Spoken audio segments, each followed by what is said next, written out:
Bonjour, bienvenue sur la chaîne. Animation résumée. L'histoire commence avec deux personnages, Yuido et Nagi. Nagi parle de la façon dont ils ont été choisis comme gardiens écarlates, protecteurs de la planète. Il s'adresse à lui-même et à Yuido en tant que soldat de première classe tout en ayant une bataille amicale avec lui.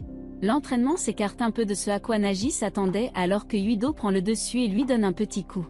Les deux reçoivent une alarme les exhortant à se dépêcher alors que la cérémonie d'introduction est sur le point de commencer. Dehors, toute la ville est en préparation pour la sélection des candidats à l'OSF, autre force de répression. Nagi espère qu'il sera le bon, mais est immédiatement déçu quand ils annoncent le nom de Yuido. L'annonce mentionne également qu'il est le fils de Joe Sumeragi, le président de tout l'établissement. Yuido est également le frère cadet de Kedo Sumeragi, l'actuel commandant suprême des OSF. Malgré la grande annonce, il parle de la façon dont Yuido avait une faible aptitude psionique, montrant leur inquiétude quant à savoir s'il était prêt pour le combat contre les autres. Nagi lui remonte le moral, lui conseillant de croire en lui plus qu'eux. Juste après la fin de l'annonce, une alarme d'urgence commence à se déclencher dans toute la ville. Le système de sécurité alerte alors tout le monde de la présence des autres. Des créatures ressemblant à des extraterrestres commencent alors à apparaître dans la ville, avec des individus inquiets prêts à les combattre. Tout le monde regarde sur un écran le Major Général Karen Travers éliminer facilement deux des autres. Il est ensuite rejoint par le Major Général Spring qui utilise la cryocinèse pour geler les extraterrestres restants en un instant.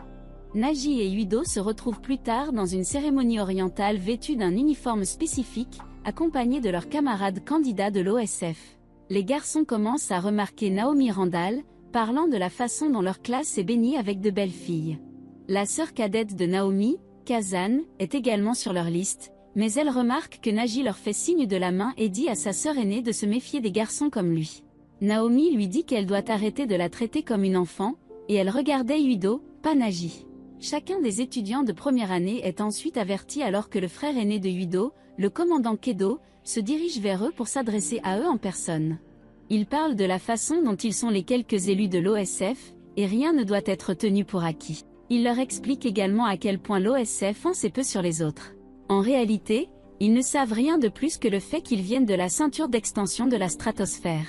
Le discours se termine après qu'il annonce qu'ils font maintenant partie d'une équipe de combat d'élite. Nagi se fiche de toute la cérémonie car il est plus intéressé à en savoir plus sur Naomi.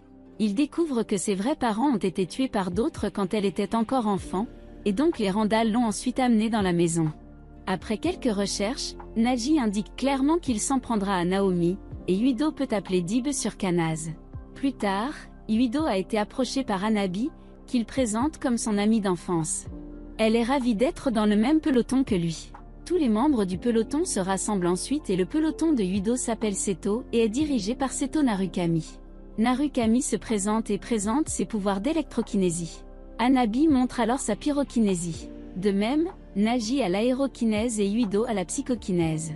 En dehors d'eux, ils ont aussi des membres actifs, Tsugumi qui a la clairvoyance et Kajiro qui devient invisible fréquemment mais ne révèle pas son pouvoir verbalement. Dès que les présentations sont terminées, le peloton de Seto est invité à prendre une mission à proximité. L'emplacement est déjà en état d'alerte élevée et des systèmes de défense sont en place par défaut. Les autres commencent à tomber du ciel et les chars commencent à tirer des canons directement sur eux. Pendant que les défenses engagent les autres, le peloton de Seto se dépêche de se mettre en route pour leur véritable action. Wataru est leur QG de soutien avec télépathie qui les tient au courant de la situation de loin. Puisque Yuido et le gang sont nouveaux, il leur est ordonné de prendre du recul et d'observer alors que les membres en service actif commencent à s'engager dans la bataille. Le peloton Kyoko se joint également à la bataille. Pendant que les membres actifs se battent, Nagi et Yuido voient un enfant coincé entre les deux. Ils se précipitent pour sauver l'enfant mais se retrouvent face à un autre. Yuido utilise rapidement ses pouvoirs psioniques pour repousser l'extraterrestre et sauve l'enfant. Cela laisse de la place à Nagi pour libérer ses pouvoirs qui ne prouvent pas grand-chose lorsqu'il est renversé. Naomi l'aide à sortir de la situation difficile tandis que Yuido en attire un loin de lui. Il ne faut pas longtemps pour que Yuido soit également acculé, mais il est ensuite sauvé par Kanaz. Avec son aide, il est capable d'abattre l'extraterrestre alors qu'il se souvient d'une fois où quelqu'un de semblable à elle l'a sauvé quand il était enfant. Lucas Travers, un commandant en chef, informe tout le monde de la situation, leur disant qu'ils ont perdu 2 soldats car leur cerveau avait été mangé par les autres. Plus tard, les choses reviennent à la normale et c'est juste un autre jour sur Terre. Le système de sécurité fournit constamment des mises à jour sur la stratosphère au fur et à mesure que les gens poursuivent leur vie. En se promenant, Yuido parle à Naji de la façon dont il pense que Kanaz est la même personne qui l'a sauvé des autres alors qu'il était encore enfant. Naji mentionne que c'est peu probable mais pas impossible puisque les membres de l'OSF passent par un processus de suppression de la croissance. Grâce à ce petit fait, l'âge et le rang n'ont aucun rapport dans l'OSF et c'est la capacité de la personne qui détermine sa position. Avec tout cela à l'esprit, Naji précise que les sœurs Randall ont 16 ans, le même âge qu'elle.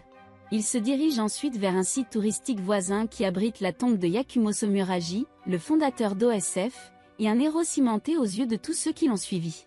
Il rencontre ensuite Naomi et Kanaz qui avaient à peu près le même plan sur la façon dont ils allaient passer la journée. Naji essaie instantanément de faire quelques mouvements sur Naomi, mais Kanaz s'assure que sa présence est connue. Alors que Yuido en profite pour demander aux sœurs si elles avaient des parents proches qui partageaient une apparence similaire à l'une ou l'autre. Ils ne se souviennent pas d'avoir eu quelqu'un comme ça, après quoi ils recommencent à dire la bonne aventure. Pendant ce temps, au siège de l'OSF, Kedo fait son rapport à Joe alors qu'ils discutent de l'état général de la nation. Joe prend ensuite le temps de parler à Kedo en tant que fils et de lui demander comment allait Yuido, en parlant des rumeurs selon lesquelles il en aurait sorti un autre. Il répond que son jeune frère se porte plutôt bien, mais ne veut pas qu'il reçoive un traitement spécial juste à cause de cela. Les pelotons Seto et Kaioka organisent une séance d'entraînement conjointe avec tous les débutants et membres actifs présents. C'est une simulation de bataille assez simple entre deux équipes de 5 où la première équipe a capturé le drapeau au milieu gagne. Kanaz remarque le fait que Naomi regardait Yuido et lui demande si elle l'aimait bien. Naomi lui dit qu'elle l'aime bien et donc Kanaz prend sur elle de voir si Yuido est un bon choix pour elle. La bataille commence et Naji se retrouve face à Naomi au tout début. Elle esquive toutes ses attaques car leur pouvoir de précognition lui permet de voir l'avenir, mais seulement pendant une fraction de seconde. Yuido est près du drapeau, se déchaînant contre Kanaz, essayant de se frayer un chemin directement à travers elle.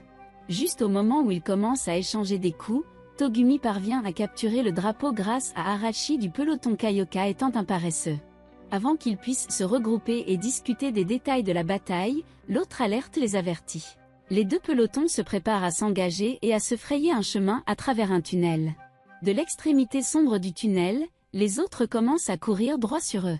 Ils se sont bien battus avant de se faire prendre en embuscade au-dessus et certains d'entre eux se sont même fait piéger. Les autres sont implacables dans leur attaque et dans le feu de l'action, Naji et Naomi se retrouvent piégés derrière un tas de décombres. Avant qu'ils puissent établir une bonne connexion, l'OSF de l'autre côté entend Naji crier de peur. Il dégage les décombres à temps pour qu'ils puissent vaincre un bon nombre d'autres qui étaient sur le point de devenir lourds sur Naji et Naomi. Les choses mijotent pendant un moment avant que Naomi ne voit un avenir rapide de Kanaz allongé.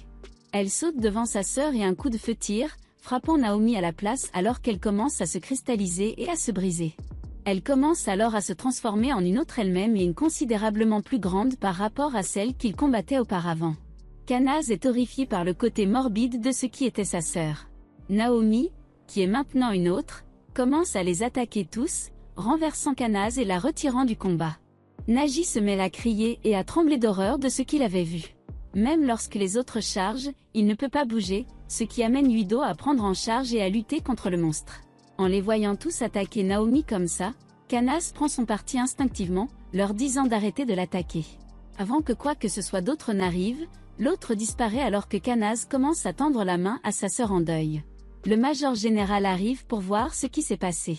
Il conseille à chacun de garder la bouche fermée pour sa propre protection. Quant à Naomi, il prévoit de rapporter qu'elle est morte au combat. Bien sûr, certains d'entre eux ne sont pas d'accord avec cela, mais Gemma précise que ce sont des ordres à suivre.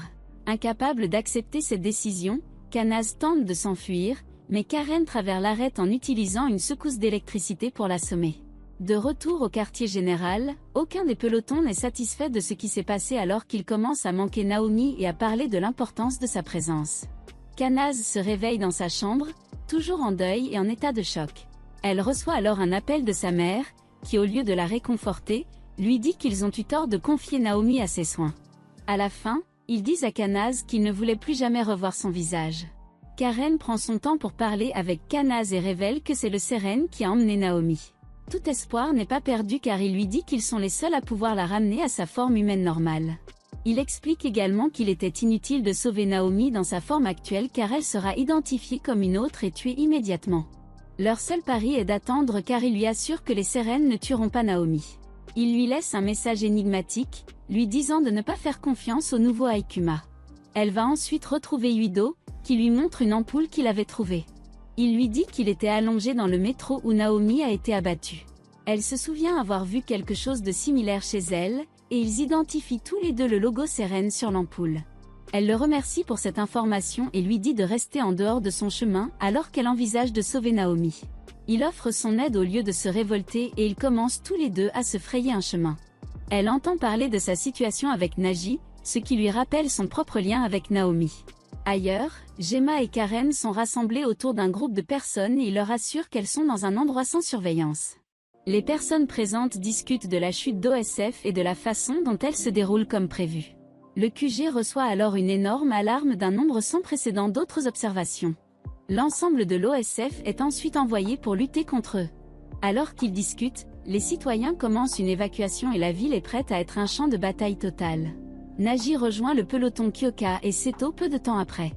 Ils sont tout positifs de le voir et très inquiets aussi car il est sorti de l'hôpital beaucoup plus tôt que prévu. Yuido essaie de parler à Naji de la situation avec Naomi car il est toujours sous la fausse hypothèse qu'elle est morte. Il dit à Naji que Naomi est en vie et qu'actuellement elle est une autre qui peut être ramenée à sa forme humaine. Naji ne le croit pas, traitant cette remarque comme une blague, et dit même à Yuido de ne pas en parler en pensant que cela blesserait Kanaz. Voir Naji s'affirmer est inhabituel pour Yuido car il commence à se demander ce qui est arrivé à son ami. Peu de temps après, toute communication entre eux est bloquée.